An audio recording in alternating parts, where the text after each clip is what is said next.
We found another one, guys. We found another playable character in this sea of non-playable characters. As you know, as you have seen, you walk around your daily life, school, work, media, sports, entertainment. There's not a lot of playable characters. Not a lot of people that think for themselves. Not a lot of people that stand up for what they believe. There's not a lot of people with intuition, with integrity, with moxie, with confidence.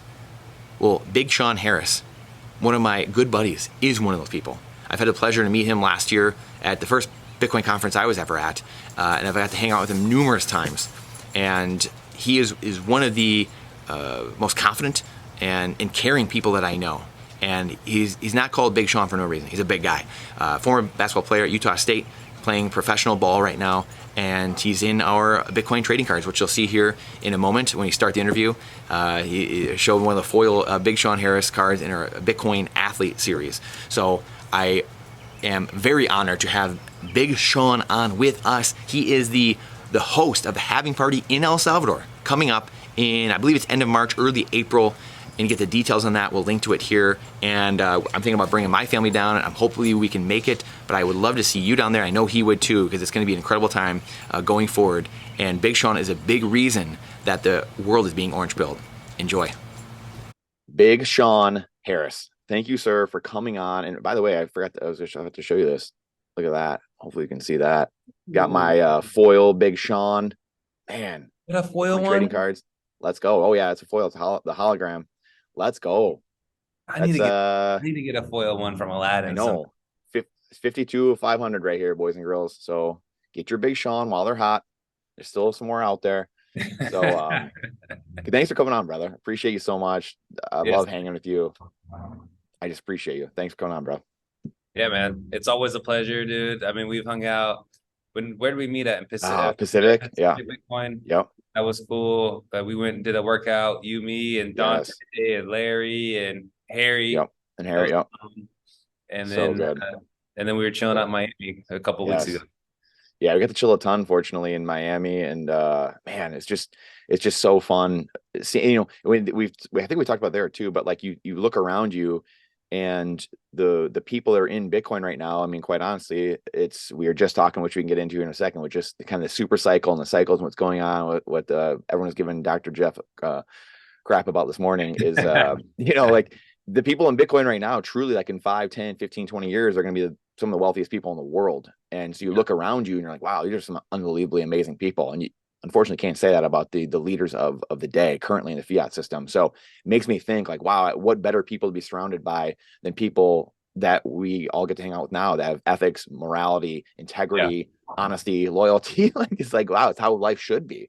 So anyway, what are your thoughts on that? Because I can't help but thinking that over and over again, even when we're in spaces and stuff, and we get to do stuff like this, hang out in person or hang out and do a RIPA session together like this, or hang on spaces. It's just like, man, oh man, this is just unbelievable.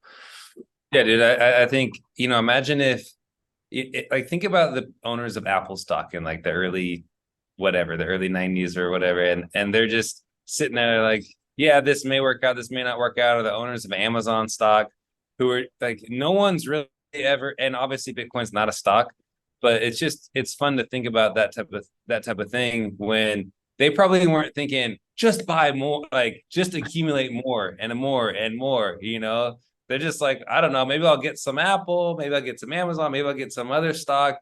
And then one day, like, their stock just blew up.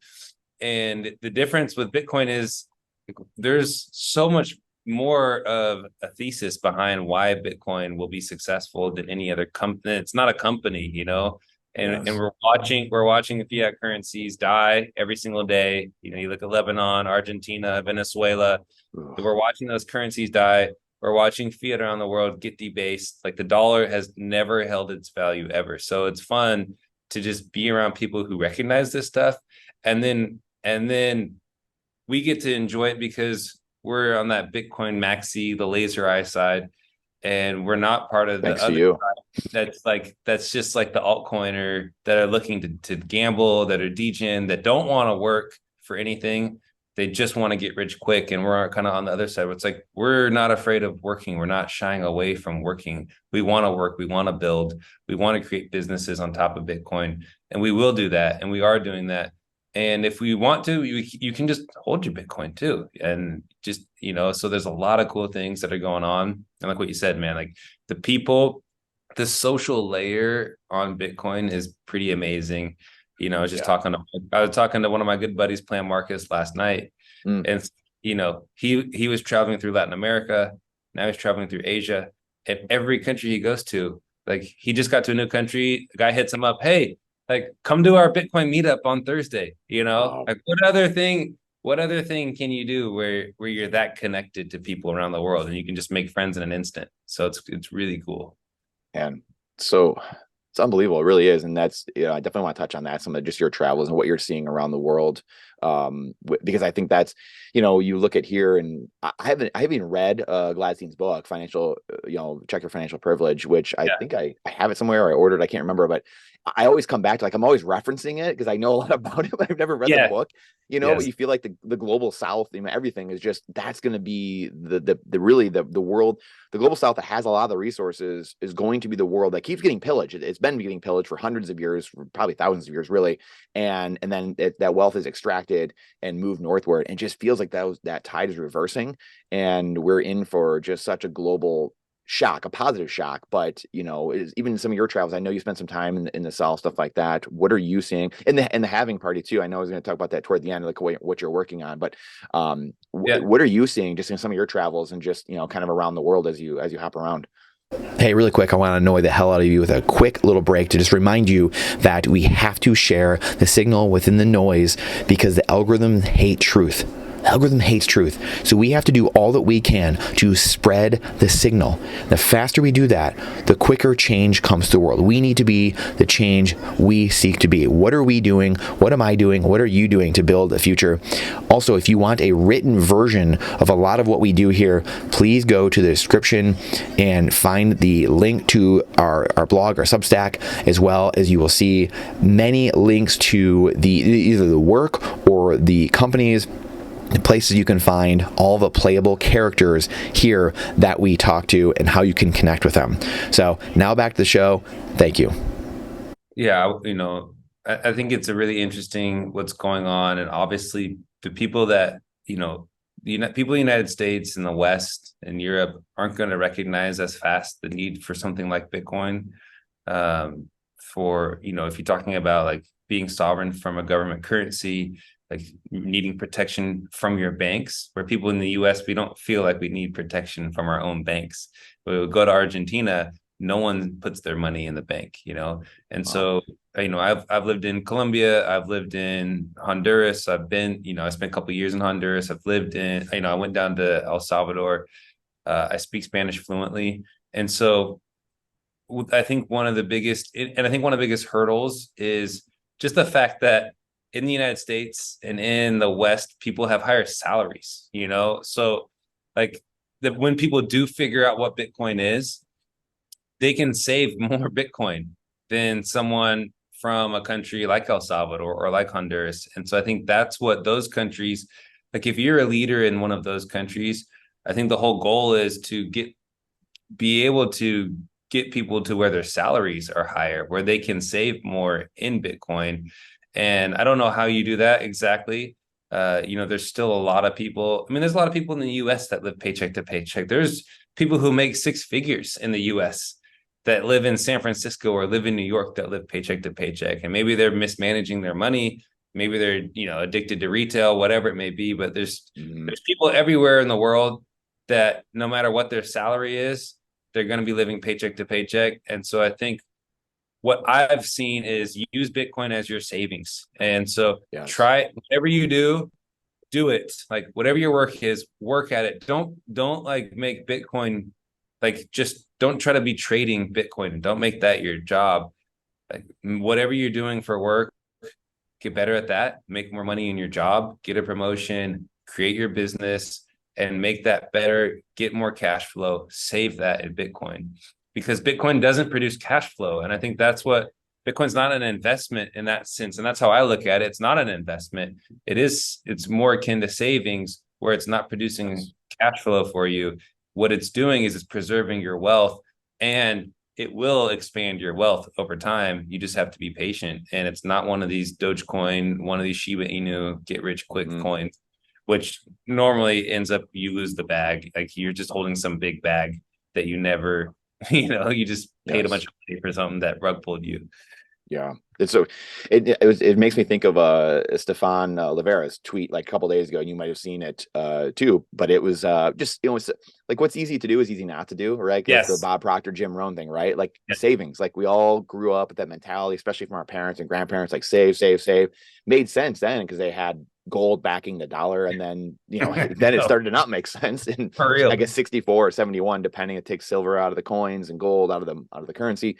So it's like, okay, it doesn't make sense anymore. But now we have it again. So it's like using that mentality, the thing we have now, we have the right asset. Those are liabilities now, dollars. Now we have the asset to Bitcoin to save going forward. And that's, I look at the same way. And Stefan was saying that simplistic thing of like, hey, just add a new skill or just get it better what you're doing and then save more than you're spending each month in Bitcoin. That's it. And like, it's so simple. That's all you need to do. And I think that's where I know I changed a lot. Like 3 or 4 years ago, it was like, hey, it's going to be amazing. It's going to change the world, blah, blah, blah, whatever. And it was more of like that investment, a little bit more of like the, hey, get in now. And then over the last couple of years, I've realized, oh no, it's just savings. Just like keep doing what you're doing, right? And kind of talking to people differently about that. So I think that's such an important key point you just said there, because it's a huge mentality switch. Yeah, this is important stuff. And I think, because in our generation, right, I'm 33 years old, I'm a millennial. And so in our generation, it didn't make any sense to save. Right? It's made no sense whatsoever because inflation has always just destroyed the dollar. The dollar's always lost value. So, what would be the point of saving? Like the only point that you would have would be to invest. Like, okay, I'm not even going to save. I'm just going to store up my money until I have enough to invest it into real estate or invest it into, stocks or gold or whatever it was. To get other assets. Yeah. Yes. To other assets.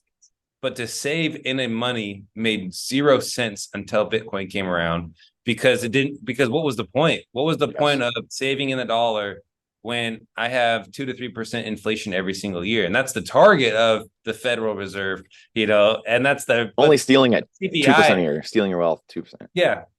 And that's if inflation is theft. And so it's just substitute inflation. Okay, it's theft of 2 to 3% of your money every single year. Well, then when inflation goes up or when theft goes up to 10%, what do you do? Right? You've worked 3 years. Imagine you worked 30 years of your life. Like my parents, I always use this example. Parents 30 years. Okay, well, if this year there's 10% inflation, that's 10% theft of their 30 years of working. That's 3 years gone. 3 years Literally. Gone like that, just because they printed more money. And so why would you ever save, right? It made no sense to save.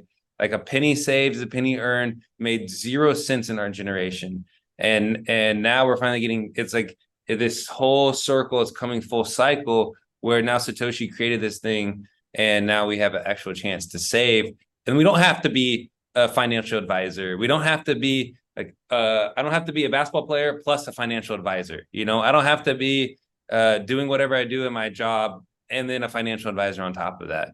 And I think that's what a lot of people are finding out. Is like the only way to make money was you had to do your 9 to 5 or create your business. And then on top of that, and work on Wall Street. And work on Wall Street. That's what Saylor, even Saylor, he was like a billionaire. He's like, our company's producing, how many, $20 million free cash flows, but we're going we're sitting in the dollar.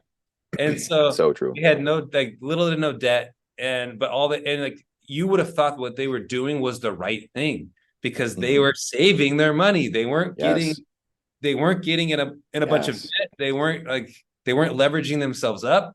And then he's like, well, why is everyone else making more money? Why do the people on Wall Street look at us and our cash as a liability? He's like, that should be an asset.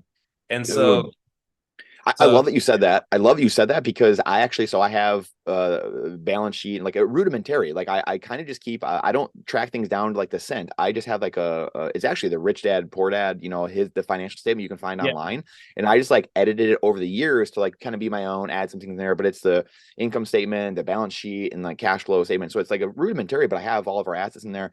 And I actually have a version of it that I made where the dollar savings in dollars is a liability.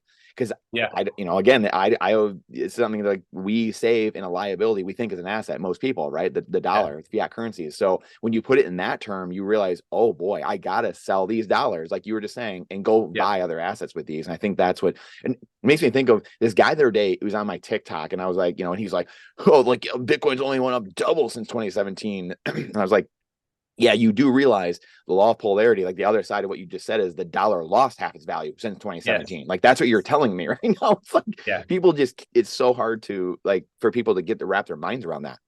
No, and that's totally true. And I think let's dive even more deeper into why is it a liability?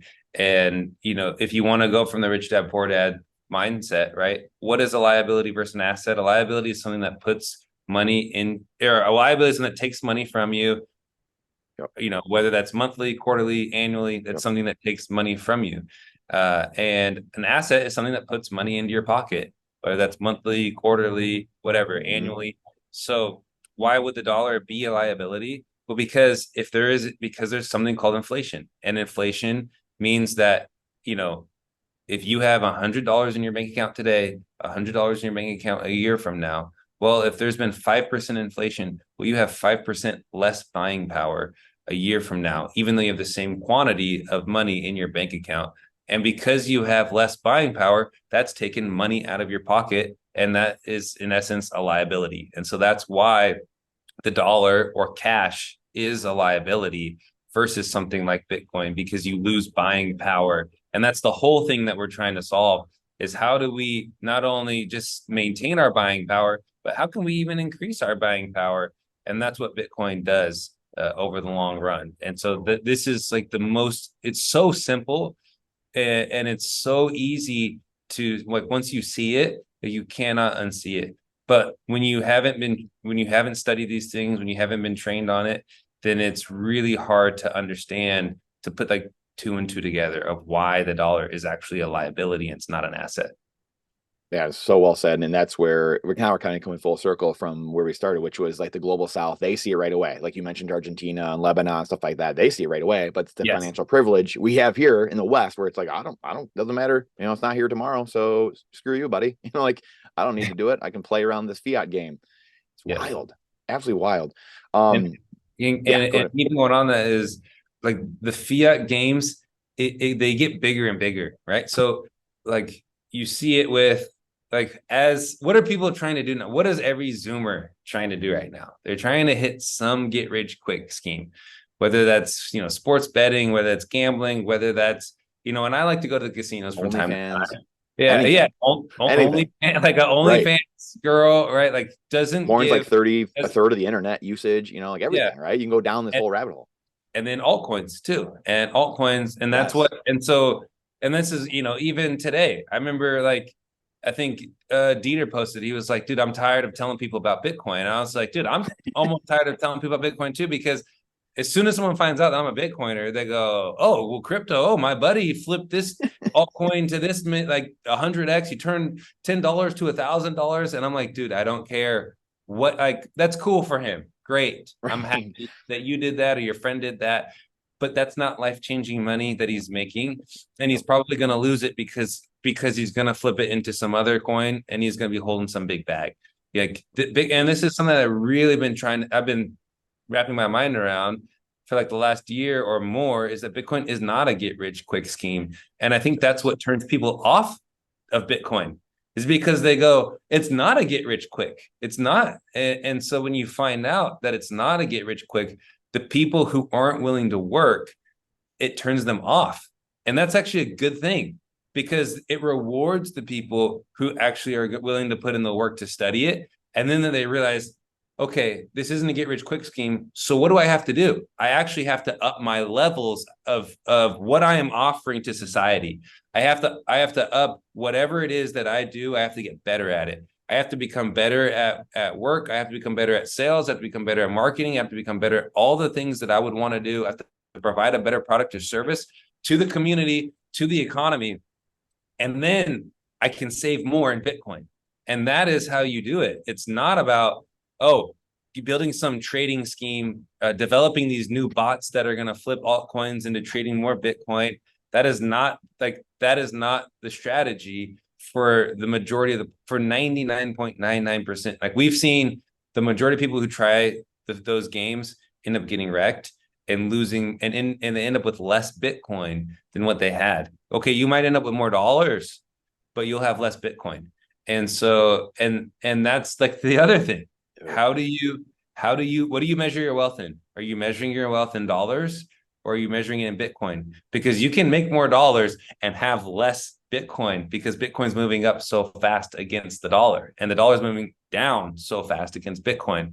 So you have to denominate what your savings are in Bitcoin, and your wealth. It has to be denominated in Bitcoin. And that's what a lot of people still like. That is when the mindset shifts to that, then I think we'll really start to see a big adoption in Bitcoin. Yeah, I couldn't agree more. You said something a minute ago too about it made me think of another Kiyosaki thing, really, which was, poor versus broke, and just like it's a mindset, right? Being poor or like being broke is temporary. Like I don't have any cash, or I don't have any money, I don't have any Bitcoin or whatever. But poor is a mentality. And that's where, like, I mean, we've both been in the sports world and playing professional sports, and you see like the NBA, NFL, all these sports leagues, most guys are poor, they have a poor mindset, and then they're broke because of that, right? It's like the lottery winner mentality. Yeah. Like most of them are in financial trouble or bankrupt within a couple years out of the league. And it's this mentality where, same thing, like altcoins makes me think of that. And that's what you were talking about, is the altcoins, stuff like that. People trying to jump in and out and trade things. It's like, cool, you might get a strike something here and make 10 grand or 100 grand or whatever it is, but it's gonna be gone because you're gonna put it in the next thing because you don't understand what's actually going on. You're not getting it up here, and you're gonna be holding the bag at some point. You will, the speeding train, you will not outrun the speeding train. And that's what people are going to continue learning, unfortunately, until that mindset shifts, which was what you were just talking about. It's a poor man's game, Yeah. They're playing a poor man. Like when you're showing your cards, right? Like you're showing that you have no money. When you're like, yeah, I'm flipping all these altcoins to trade to get more Bitcoin. You're showing Paul Tudor Jones isn't doing that. Yeah, like you're showing that you're poor, and this is the issue. Is like we've grown to a culture where people will brag about things that are like you shouldn't be bragging about. Like you shouldn't be bragging about having a poor man's mentality. You shouldn't be bragging about having an OnlyFans. You shouldn't be bragging like about not being able to get any women. Like whatever think is like, people are like, yeah, this is who I am. This is what, okay, that's great. But why don't you try to work at becoming a better person? Like, why not work at becoming better? Don't brag. Like you can admit the truth, right? You can admit, hey, yeah, right now I'm broke. Cool. But I'm like, this is what my plan is. This is what I'm gonna do. Yeah. This is what I'm gonna do. Like I'm not gonna stay this way because I have a plan, and it's an honorable plan that I'm gonna do. And so I think like we've gotten away from this. We've gotten to the point where like the internet is so full of people that brag about things that honestly aren't a flex. And so like how do we ever get back to the point of where people are, and then that's why you see a ton of people depressed, right? That's where you see a ton of people are depressed. Yes. They have anxiety. Like I don't think BitBoy Crypto is happy, right? Mm-hmm. That dude, when I see him, he looks depressed. Yes. That guy looks depressed, empty inside. He's got a lot of anxiety, and he's playing these fiat games, and he's playing these poor man games. And when you flaunt like a Richard Hart, all this Gucci, all this Prada, like you flaunt that stuff. That's a try hard. Why do you need to flaunt that? The real people who make money don't have to flaunt it at all. Yeah. Like I got my 24 words in my head. I got my 24 words in multi-sig. I got in different 100%. Places. So you can you don't need to flaunt what you have. And I think that's what people are starting. I think this is what Bitcoin is. Like we've hit so many things on a cultural level where we've swung so far one way, whether that's with the LGBTQ stuff, whether that's with like the veganism, whether that's with whatever, depression, anxiety, drinking, all this stuff. And now we're starting to swing back where we're getting away, and it's all come from the fiat, right? The fiat I was just going to say. And Social so, media isn't the problem. It's fiat that has caused this problem, and people are exposing themselves, their yes, sickness on social media. That's what yeah, people are like. Oh, social media. It's like money or social media. These is magnified. They just put they make you more of what you already are, right? Like it's just that's all it is. It's just exposing people for what it is. The system that's crumbling, the fiat system we've been engulfed in, and yeah. that's But there's for every reaction there's an opposite and equal reaction. And so I think this is what's going on is as we see like the divide's just going to grow bigger and bigger. yes, There's going to be honorable men and women yep, who decide to be disciplined, who decide to make good choices in their lives, and they will be rewarded for that. And they'll be rewarded for having happy lives and having joy in their life. And then there will be people on the other side who will be flung around from the current thing to the current thing, and they will never stand on solid ground, and they will just stand on something that can get washed away by the waves of the ocean, and they'll fall again and again and again. And until they make the decision, I'm going to make that journey. I'm going to make this journey down a harder life right now, but I will humility. stand on something. Then they'll keep getting washed around from side to side. And that's why I think a lot of people are depressed because they don't know like they can't find any source of truth. And obviously I believe in God too. Yeah. And I think Same. I was just going to take it there. Yeah. Yeah. So and you don't have to believe in God to verify Bitcoin. And Right. that's like Bitcoin's awesome because you can verify it. And a lot of Bitcoiners go, well, you can't verify God. That's true. Like you can't. You can do things and you can decide to follow certain truths that God's given us through scriptures. Mhm. And if those work for you, that's a form of verification. It's not as easy as going on the pool and verifying on a block explorer. Like, yes, that's true. So, but bringing it back to Bitcoin, if you want to stand and find truth in something, and you don't have to find truth in God, if you find truth in mathematics, in physics, then that's what Bitcoin is this thing that where you can find one source of truth. Where you can't find truth, like everyone has their own truth, their own defined truth, what's working, like what works for them today, but then it doesn't work tomorrow. Well, with Bitcoin, it's this unchanging truth that will work from here, and there's no rulers that can change those rules. And so that's what's so beautiful about it.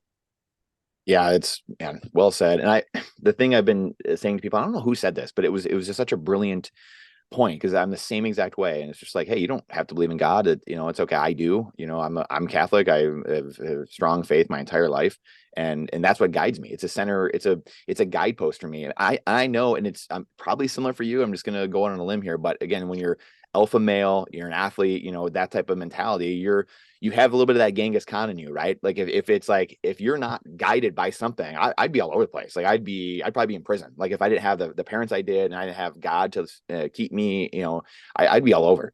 And so I always ask people like, well, do you believe there's evil in the world? I was like, well, yeah, I do. I was like, well, again, the law of polarity, there's gotta be an equal and opposite, right? There's gotta be perfection, right? There's gotta be ultimate good as well. Yeah. And that's where those two things come together, I think. Yeah.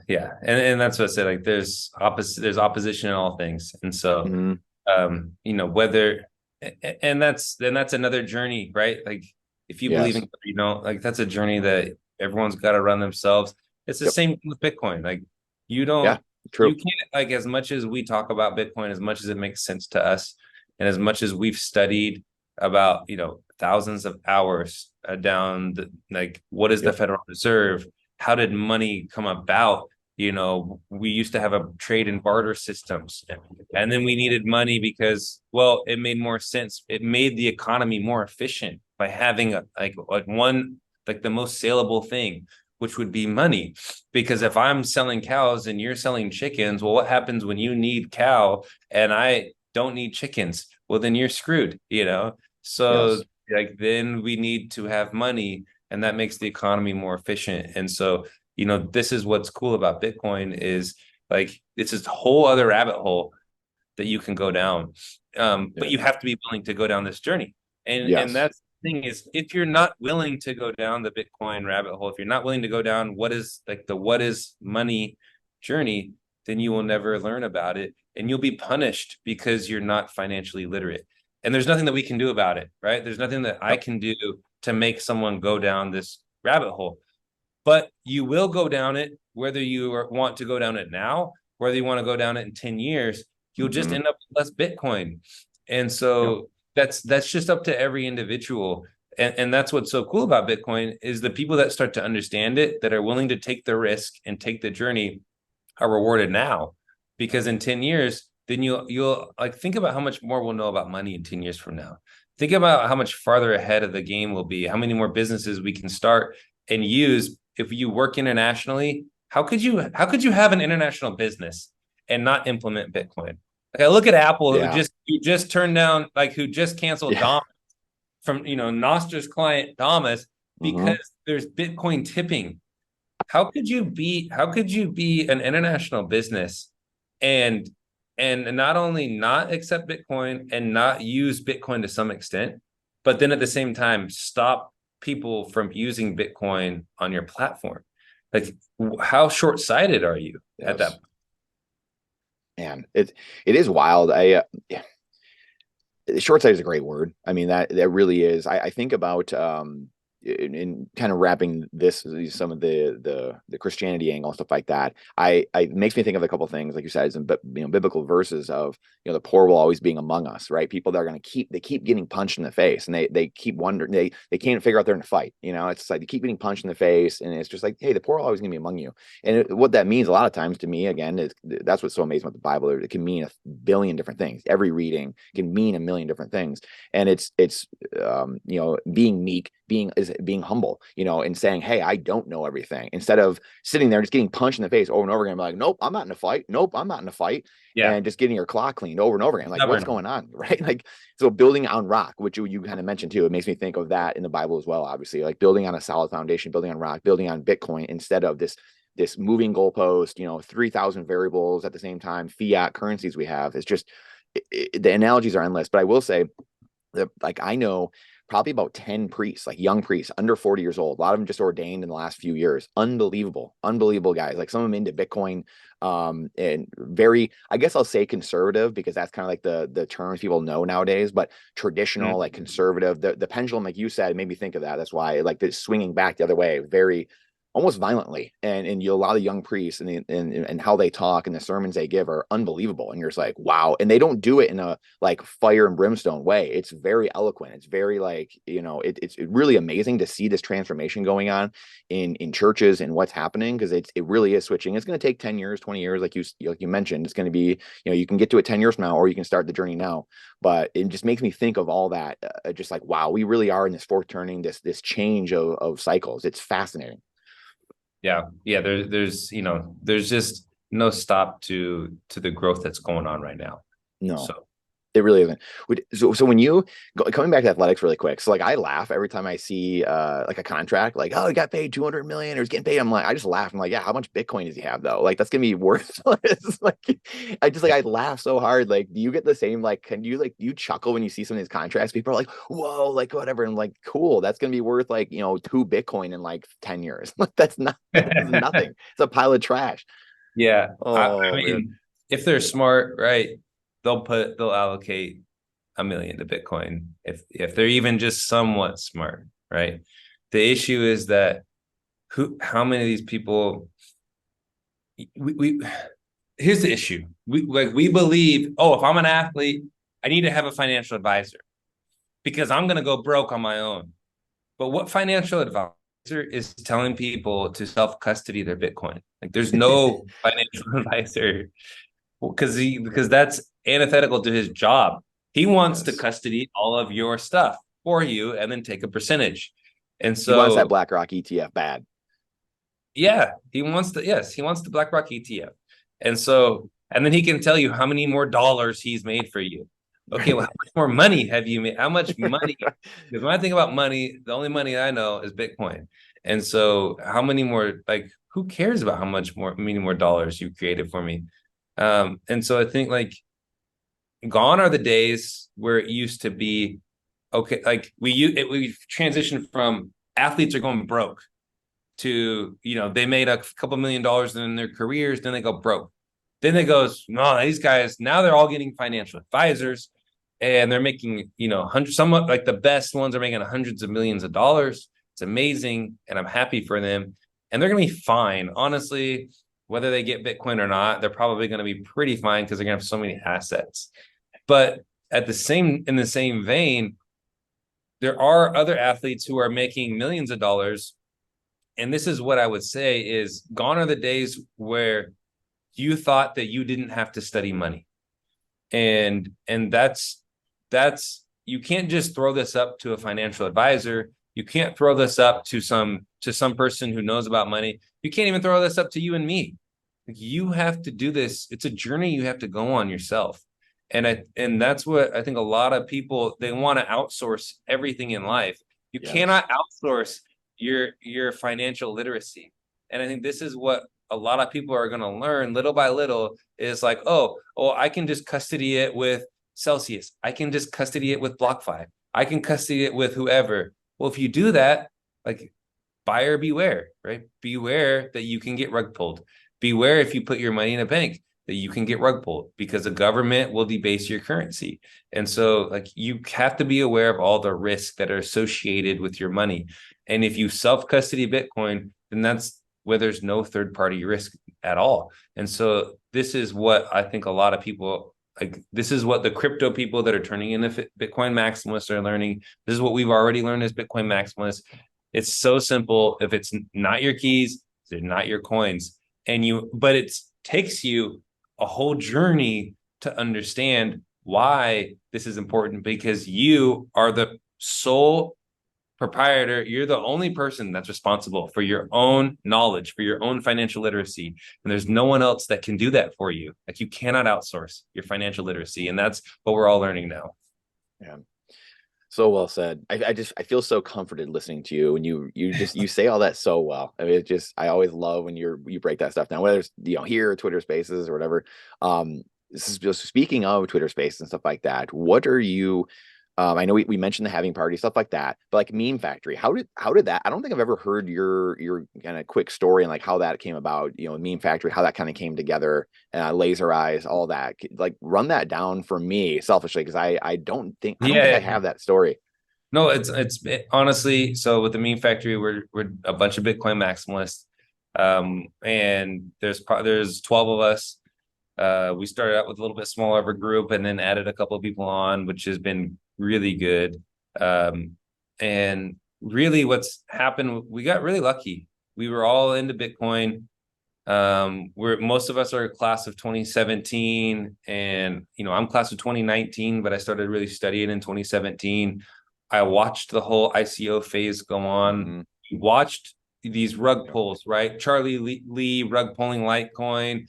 We watched the Bitcoin X stuff going on. We watched all of these rug pulls just happen one after another, after another, after another. And then we realized slowly, hey, if you denominate in Bitcoin, every altcoin trends towards zero. Mm-hmm. So it's like they're not hitting new all-time highs in Bitcoin. Maybe there's a couple of them. There's like the Ethereums that will hit new all-time highs in the dollar. But since 2017, Ethereum has not hit a new all-time high in Bitcoin. And so it's trending towards zero.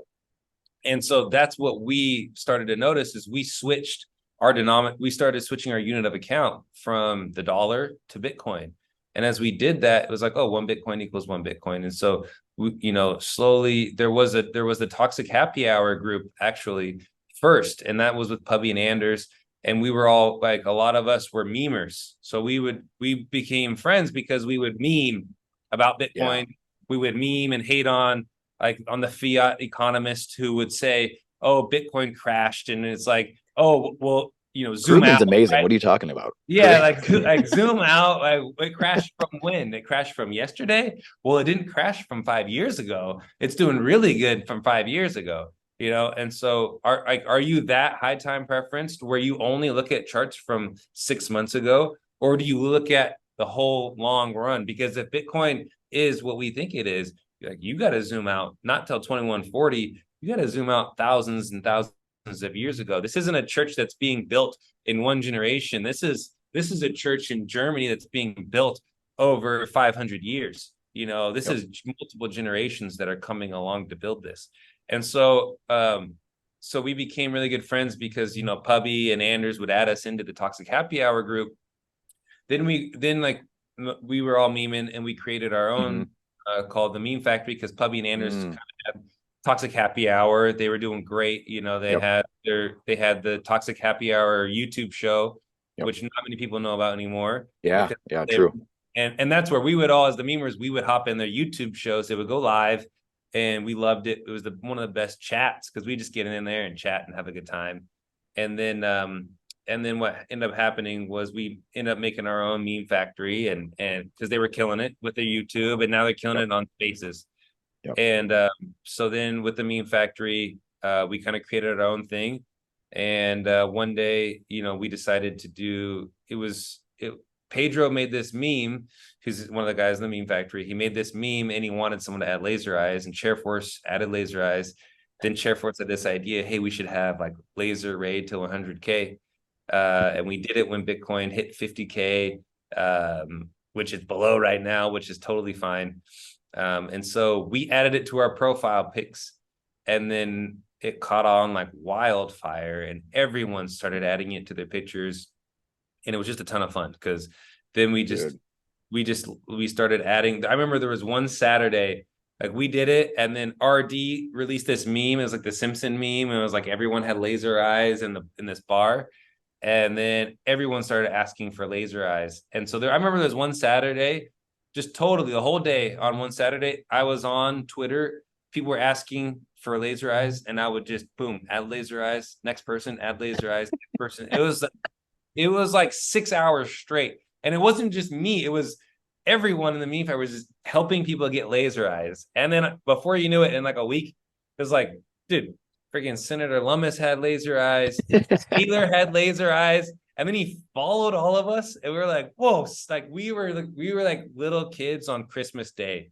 We were talking on Telegram, just like, wow, like Sather followed us. Like, Lummis, like a U.S. senator added like a Playboy girl. Like we couldn't believe what was going on. And so unreal. It was a lot of fun. There we go. There you go. The Meme Factory. The Meme Factory.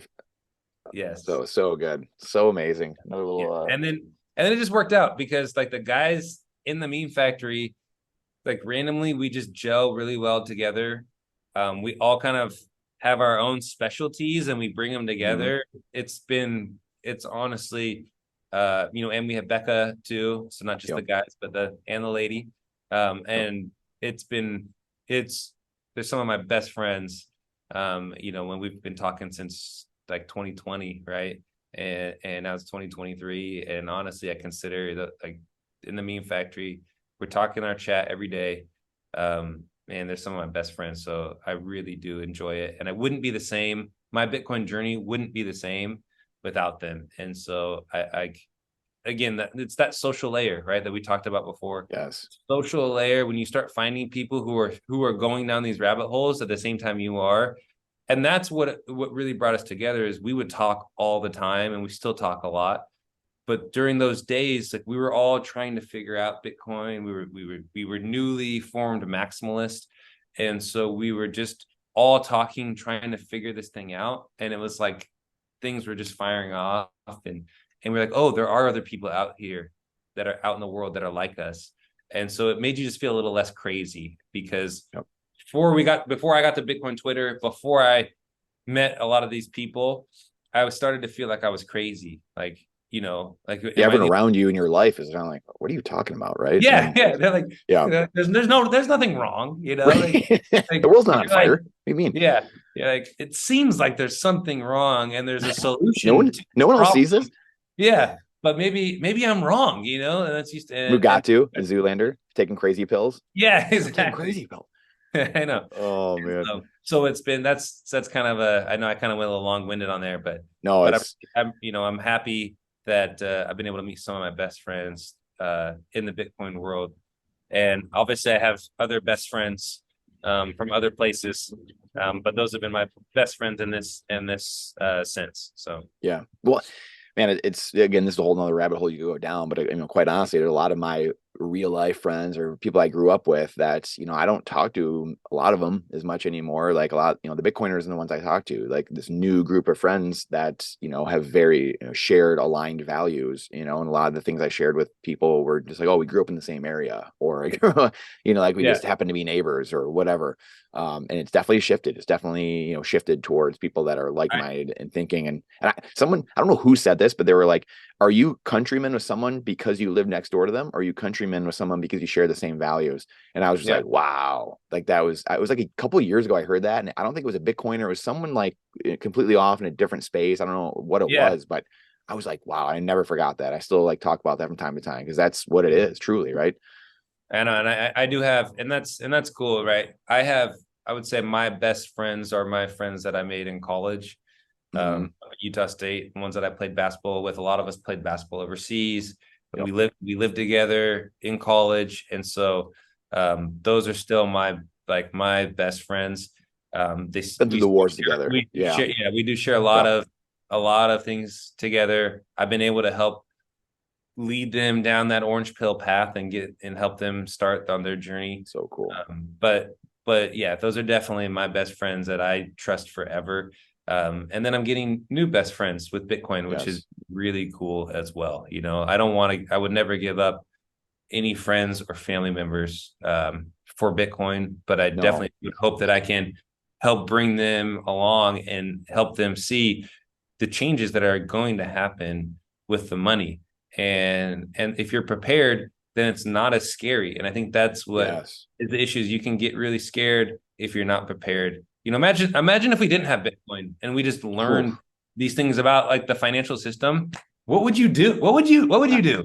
Honestly, get gold? I'd be way more involved in politics, or I was very involved in politics when I was younger, but now it'd just be like focusing on yourself, right? Building your own business, your own fortress, your own moat somehow, and that's all you could hope to do.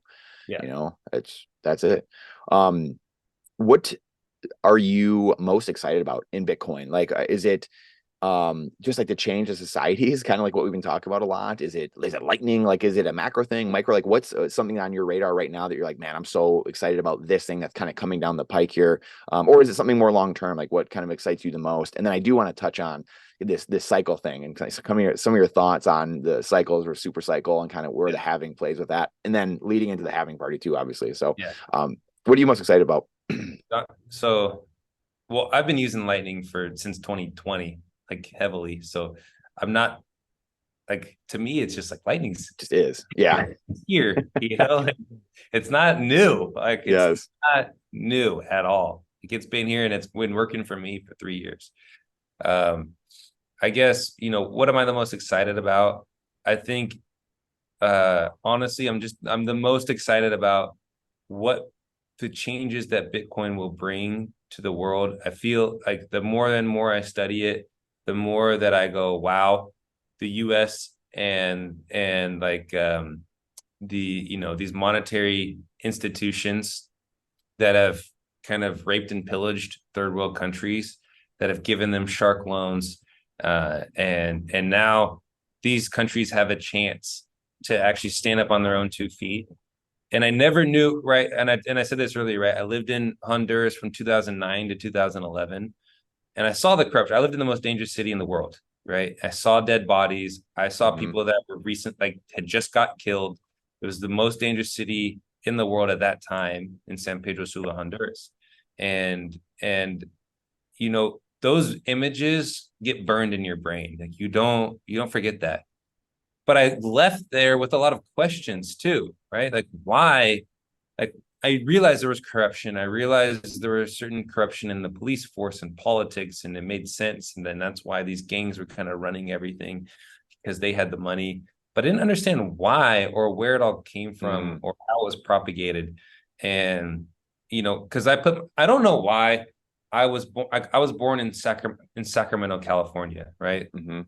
Born with 2 parents who cared about me, who loved me, who gave me knowledge, who gave me a chance to go to a university and learn and graduate and have money and have my own bed, and I don't know why I was blessed with that life, this life that I've been given, and why I wasn't born in a Honduras, in the most dangerous city in the world, at that time when they were run by gangs, and born in a home with 5 other siblings, and we all sleep on the same bed as our mom and dad, and we have one room, and we have a tin foil roof and a dirt floor, and we barely make any money.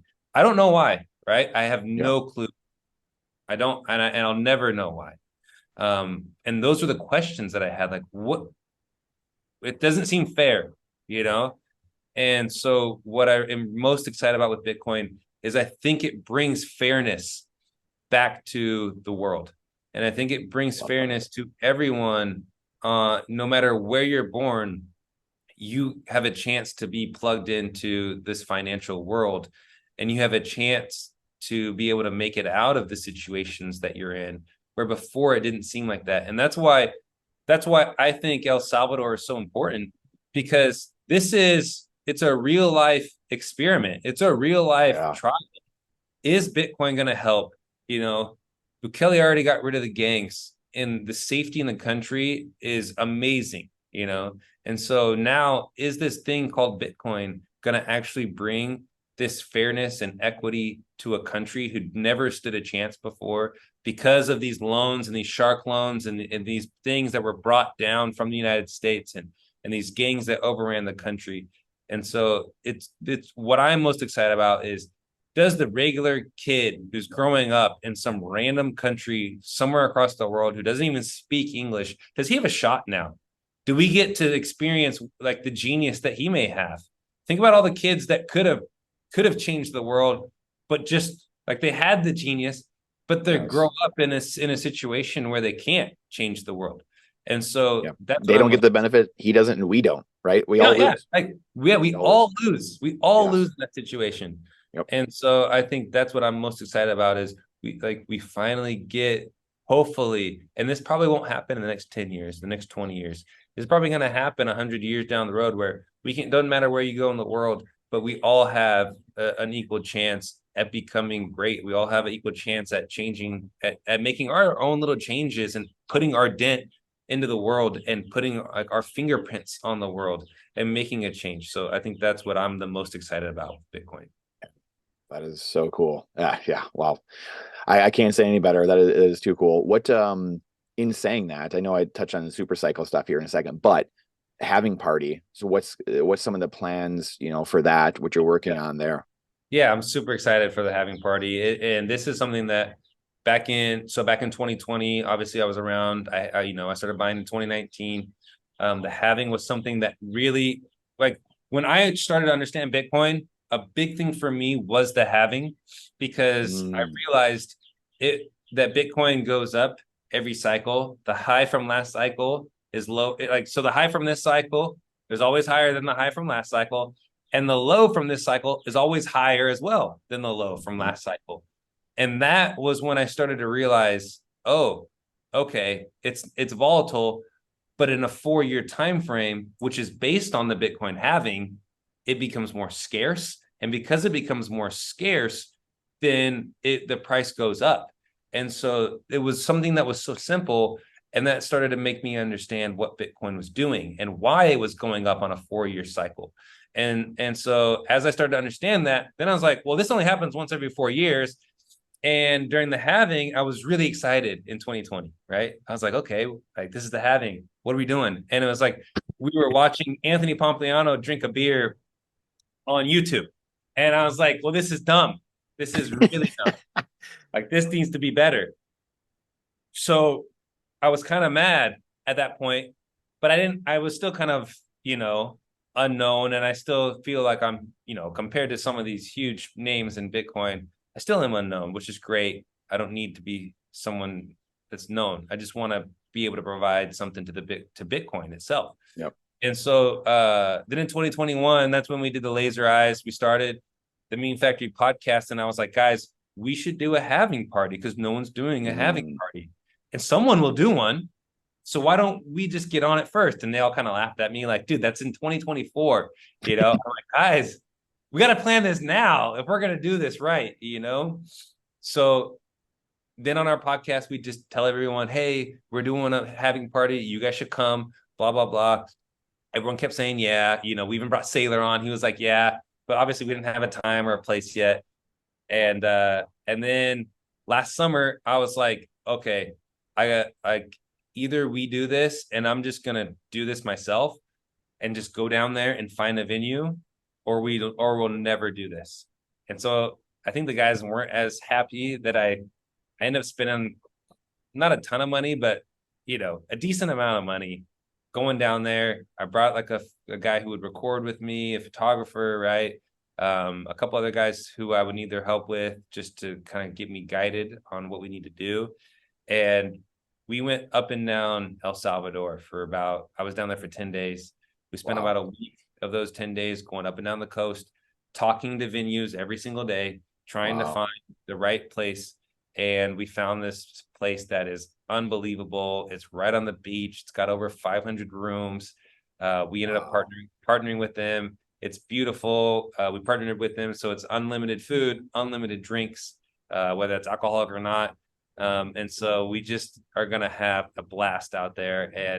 And all I want to do is make it Bitcoin only, because I was like, I don't want freaking ordinals out here. I don't want some altcoiner to do this. I want someone who's focused on Bitcoin only to throw a halving party, and no one's doing it, so I can do it, So let's do this.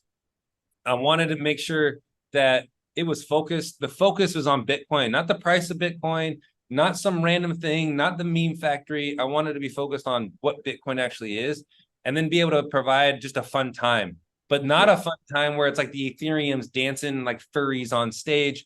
I want it to be something like where it's, hey, we're having a good time. We're Bitcoiners. Yes. Back, we say F you to the financial institutions, but we're also keeping it classy and we're real, and we're not like weirdos either, So it's a hard line to find, but that's the idea, is just making it a good time. Everyone wants to go to El Salvador who's a Bitcoiner, right? Like everyone wants to make that trip. They want to make that pilgrimage down. A lot of people that I know haven't had that opportunity to go to El Salvador just because for one reason or another, hey, it's outside the US, it's not where I would go or whatever. I don't know what I'm going to do when I'm down there. I don't know who I'm with, all that stuff. Well, now that's solved. Hey, we're going to throw a party. It's going to be in El Salvador. It's going to be at this location. Come hang out. Like you get to experience what Bitcoin country is like for yourself firsthand in 2024. You get to hang out with Bitcoiners. You get to hang out on a beach. There will be workshops if you want to learn about Bitcoin, but you get to have conversations with real Bitcoiners. And I'm sure, just like every other Bitcoin meetup, there's always businesses that start from there. There's always ideas. Yeah, for sure. Come in. There's always, someone gets a job in a Bitcoin industry because you're meeting with people that are like-minded, that are focused on changing the world for the better. So that's kind of the whole idea behind it. And I'm really excited about it. I was super nervous when I first was like, I'm going to spend this much money on there. I don't know if I'm going to make it back. And I was like, if I don't do this, someone else is going to do it.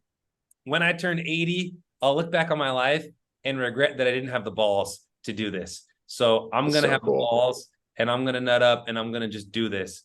And now I'm happy that we've done this as the Meme Factory, because now like we can say like, not only do we do the laser eyes, we're also doing the halving party. And it just feels good to like, I'm not a dev, I'm not a software dev. I don't do code. I can't do, I'm a basketball player. So to be able to give back to Bitcoin and to highlight and shine the light on Bitcoin in one sense, every 4 years, it feels great to be able to do something like this for Bitcoin. So that's, cool. It feels great. That's so cool. So cool, brother. What can you give us any guest appearance sneak peeks or any surprises? Will we have a president of the country showing up? Do we know anything you can share? Max and Stacy, anything you can share on that front? I mean, if Bukele comes, it's gonna be a surprise even to me. So we have Max and Stacy will be there. Bukele, so you never know. So you never know. We've reached out to Nayib Bukele, President Bukele, on multiple occasions. We've sent him over invitations. He knows that he's invited. He's seen the invitation, so he knows he's invited. Awesome. But I don't think I realize that it's a party. So, and he has a country to run. So if he comes, He's totally welcome. We'd love to have him come. I just don't see that happening. It'd be a surprise to me if he does. But and that's what's cool about Bitcoin is Bitcoin isn't about the presidents. It's not about the big names. It's about all of us, And so that's what I'm most excited about is being able to just help people meet, help people come to El Salvador, and just have a good time, So that's what it's about. Yeah. So cool. That could be a whole show in and of itself too, talking about the Halving party and what's going on with that. So I appreciate you sharing that. What transitioning a little bit, I know we're getting towards the end here. What are your thoughts on the cycle? So the Halving, obviously we talked about the Halving party and kind of the Halving a little bit, but what are your thoughts on just kind of what you've seen over the last, I guess it would be last like 2 epochs basically. So you've kind of have lived through almost 2 full epochs, I guess, right? 2016, 17 up until next year. It'll be, I guess, that the end of that second one. You've seen 2 full ones. So what are your thoughts? We mentioned Dr. Jeff getting some crap earlier about super cycle. And he's like, and kind of go back and forth. What are your thoughts on all that? Dr. Jeff is a bull or bear. You got to figure out what he is. You can't figure it out. No, but I love Dr. Jeff, man. But I would say when I first came into Bitcoin, obviously I was super bullish. And, I was big on the 2021 as a super cycle year. That's the super cycle after the 2020 halving. Obviously, I was wrong. And I admit that I'm wrong. And it's okay to admit that you're wrong from time to time when you are wrong. Yes. But what I've seen is that normally most people, when they're new to Bitcoin, they're extremely bullish. Or if they are trying to monetize an audience, then they're extremely bullish, like a Plan B or something, or John McAfee, right? Before he died, right? Bitcoin's going to reach $1 million before 2020, or I'm going to eat my dick on live television, that type of stuff, which gets people like that got me interested. Balaji, Balaji, right? Balaji, it's going to hit $1 million in 90 days. As soon as he said that, I was like, guys, it's not. He's just new. He's been around, but he's newly orange pilled. He's been around the altcoins, the VC crap. He's newly orange pilled, and he's figured out, the banking system is totally wrecked. Like the dollar is broken. It's not just little broken. It's broken, and it can't get fixed. There's no fixing it. There's no coming back. There's no coming back. There's a one-way train, which we all realize that. And we realize that, and I understand that. I also understand that fiat games can be stretched out for a long time as well. And so the bullishness that I used to have of, hey, this is a super cycle, we're never coming back, blah, blah, blah. I actually don't think that's where we are. And I'm happy that's not where we are right now because it gives regular people more opportunities to hear about Bitcoin, to listen to Bitcoin, and to buy Bitcoin and to self-custody it. Because the more people that can get it before we go through a hyperinflationary event in the dollar, it's better. So I don't think that we hit like a super cycle. I think we hit a super cycle whenever we go through hyperinflation. That's when we hit that super cycle.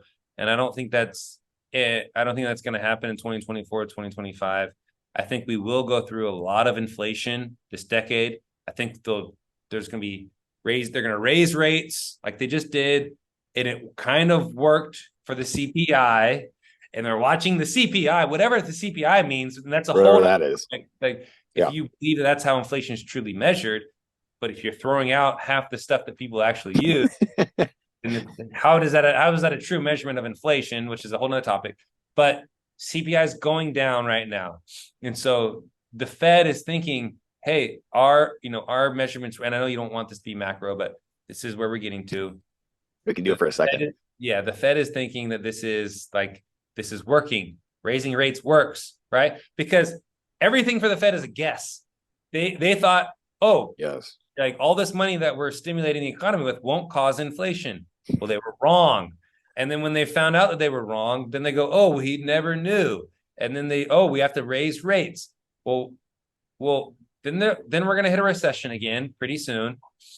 They'll drop the rates back down because people will want that. And then they'll stimulate the economy and they'll have to stimulate it bigger and stronger and faster than they did before. And so that's just, that cycle is going to keep repeating. But then the Next time they do it, they're going to raise rates, but raising rates may not help with inflation. And so this is just, eventually we're going to hit hyperinflation, probably sometime in the dollar in this decade, at maybe towards the end of this decade, or maybe the beginning of the next decade. And when we do that, then that's when I see a super cycle coming. So maybe I'm too bullish by calling it out for the end or beginning of next decade. Who knows? But Well, I think that's, there's always like the gradually then suddenly, but I think you're right. And I tend to like always try to double what I'm thinking. But I have a very similar thought pattern as that. Right. And so I'm like, okay, if that's what I'm thinking, then maybe it's 2040, just like doubling. It's always longer than you think it is. It's like, how can they, '08 was the end. That was truly the end, but somehow they've elongated 14 more years or whatever. It's like, how, wild. Cool. All right, a couple things in wrapping here in the next few minutes. What do you going to get your thoughts on just kind of bringing it back down a little bit to like, what do you think is some of the most, with the Bitcoin trading cards we're working on there, I have some like ABCs of Bitcoin books we're working on that I've written already. Actually, we're starting to work on the art. And because I love the Tuttle Twins, I'm sick of reading them to the kids over and over again. I've read them like 100 times each, right? So getting into, okay, like you said, hey, just an athlete, like came from the business world, athletics world. And it's like, what can I do to help educate and move Bitcoin along? Same thing, that's one of the reasons I think we've got along right away, just like very similar, kindred spirit type of people. And so it was like, okay, what can I push along here? So in the vein of, helping the children, the youth, educating people, what are your thoughts on, what can be done, or what do you think is important for kids to be learning about Bitcoin or sound money, or just kind of some of those principles, first principles, anything like that? Like, what are we missing as a society in our youth growing up? Or like, what do you wish you would have had when you were growing up in terms of how we educate, or what can be done to educate the younger people, really the future? Yeah, I would say just educating about the history of money, like where money came from, even things like the Yap stones, things like why different civilizations decided to, like why they all coincided on gold without ever having any communication with each other. Like those type of things about why we came from, like we mentioned before, a barter and trade system. Why is it important to have an economy with different people that are interacting with each other? What efficiencies does that actually bring to the world? Talking about those type of things, and then why Bitcoin actually plays into that role, why you would want a money that doesn't act as a metal in electronics, why, like, I think that, like, I've talked to a buddy who goes, yeah, well, gold also holds value because you can put in electronics. And I go, yeah, that's great, but you actually want a money that serves no other function other than the money. And that's like, you want a money that the only function it serves is money. And because then it's the best at what it does. It doesn't need to be a million different things. It needs to be one thing. And so I think just teaching kids that stuff, and obviously the issues is money, the ideas of money and the thoughts of money, there's almost a culture behind it, right? Where do you learn about money from? You learn it from your parents. You don't learn it from school. You don't learn it from your teachers in elementary school. And the biggest reason is because it's kind of a taboo topic. Another reason is and no hate on elementary school teachers or middle school or high school teachers, but what do most of those teachers know about money? Like nothing, right? They don't have much money to save over.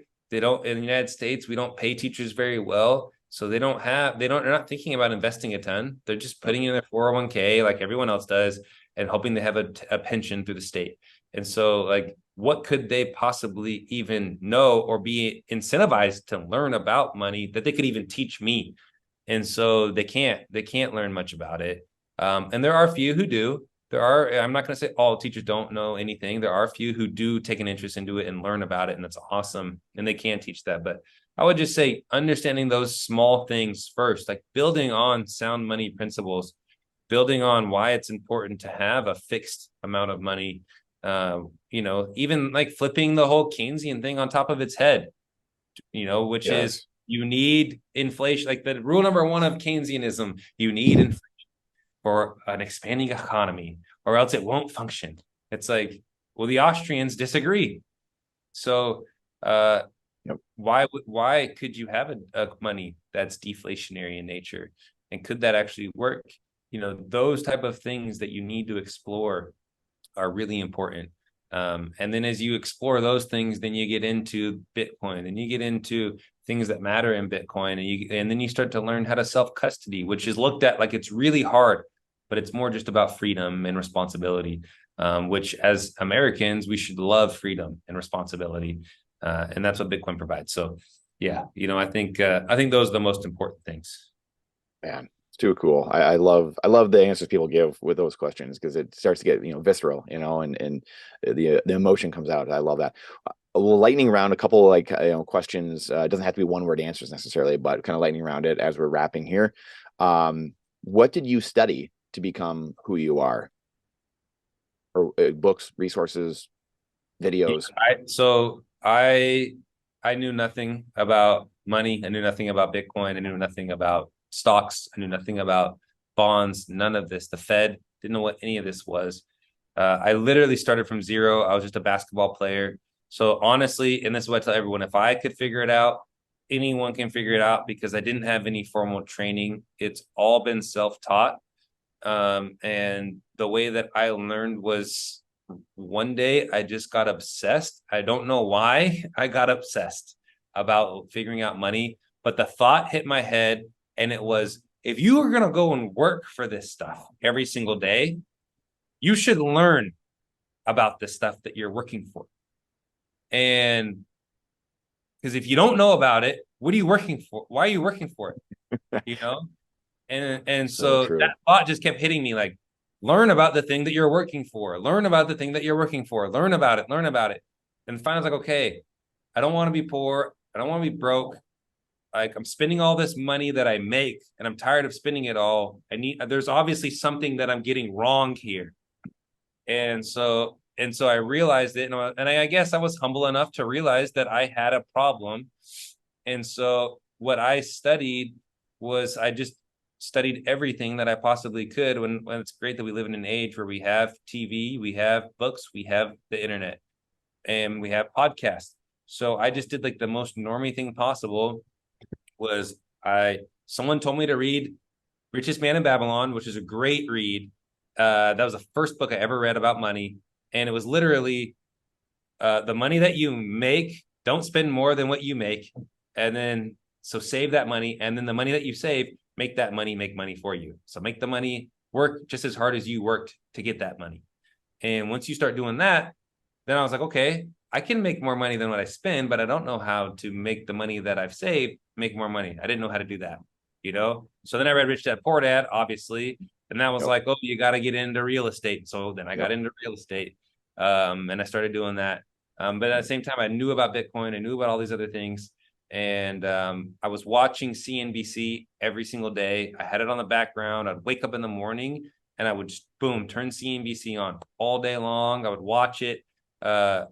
Every waking moment, I kind of stopped watching sports, and I just only watched I would watch sports from time to time, but all of my time was like trying to figure. I would hear a word, bonds. I don't know what that means. Okay, I'm going to watch a YouTube video on it. I would hear a word, the interest rate. What does that even refer to? I would watch a YouTube video on it. I would hear, negative, inverted yield. Okay, I'm going to read up an article on that. I would hear all these things. I had no idea what they meant. I was literally learning a new language. And I've learned Spanish. So the same tactic that I used to learn Spanish, when I would hear a word I didn't understand, I'd write it down. I would go home, I'd look at the Spanish English dictionary, I would learn it. Boom. Okay, I would do the same thing over and over again when I lived in Honduras. So I learned that language. I said, okay, if I can learn Spanish, I can learn finance. And so then I learned the financial language. I became literate in finance. And as I became literate in that, then I realized, oh, it's a bunch of fluff that's here to prop up the broken dollar. There's another system that's better. And it took me years it took me like 2 full years to really figure that out. But then I figured it out. And now it all makes way more sense. And that's the issue, is most people, they go, Bitcoin's too confusing, I don't get it. Well, if you studied what the dollar was, you would say the dollar's more confusing than Bitcoin, because everything can change.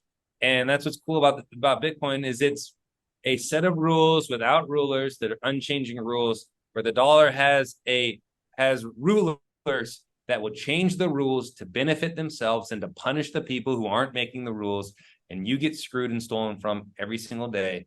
And when you figure it out, you finally say, is there something better? Is there an alternative? I will opt out as soon as I can. And you find Bitcoin and you opt out and you get into a better money that's not broken. And it just makes so much more sense. I love that you said that too, because it's true. The fiat system is so confusing. It takes 10 years. I mean, like 08, 09 crash. I've been studying it since then. And still you're like, okay, what is that? What is that? I mean, I feel very well versed in it, but I still know a fraction of what I should know in the fiat. But Bitcoin is very simplistic. There's a lot you can learn about Bitcoin, but truly you don't really need to learn much at all about Bitcoin. It's a very straightforward, simplistic system, how it should be. You shouldn't, like we said, coming back to the beginning, you shouldn't have to be a Wall Street, hedge fund manager to figure out what's going on and make a living for yourself. That's antithetical to human prosperity and nature. Exactly. Why? I hate doing this, but I gotta run right now. No, you're good, brother. You gotta make some more fiat so I can save it in Bitcoin. I know. We're about to wrap anyway, and this is perfect timing. Where can people find you? Yeah, so you can find me Big Sean Harris. That's SEAN on Twitter. That's where I'm always at. Go to the Bitcoin halving party. It's gonna be a blast. So literally, it's bitcoinhalvingparty.com, and that's having with an L, like HALVING. Bitcoinhalvingparty.com. Look up who's coming. Buy tickets. Get there now before we raise them again. We had an early bird pricing, and we're just started raising them again. So come on out. We'll link that here. Yeah. I'll throw some links in there too. It's gonna be so much fun. I can't explain the fun things that we're gonna do, and it's just gonna be this thing that I hope can be integrated into like what we do with Bitcoin. Right? We should be celebrating the halving. This is something that's only going to be around till 2140, and then it's gone. So let's celebrate it while we have it, and it only happens once every 4 years. So, well, brother, appreciate you coming on. Thank you so much. We'll have to do this again soon for sure, and I can't wait to see you again in person, in real life, IRL. So I know. Appreciate you, brother.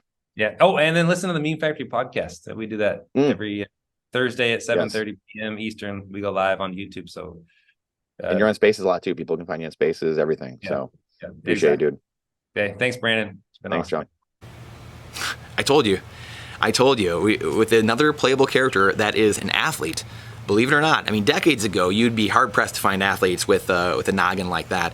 But Big Sean, we talked about the halving party, what he's doing, what he has done, creating the laser eyes. I mean, for crying out loud, part of the Meme Factory, and memes are one of the best ways to get education across to people and wake people, pattern interrupt, and wake people up from their stupor. He is phenomenal. One of the smartest men I know, and just proud and lucky to call him a friend. So blessed. And I hope you enjoyed that. Please let me know what your comments, your questions were on that. We can answer them. And we'll have Sean back on at some point as well soon. You can see he's one of the most caring, smart, articulate people that I know. And again, like we said many times, these athletes, I don't know what it is, athletes in the Bitcoin space, just phenomenal people, some of the smartest and deepest thinkers I know. Got to meet his dad actually at Miami Bitcoin as well. Awesome person, awesome family.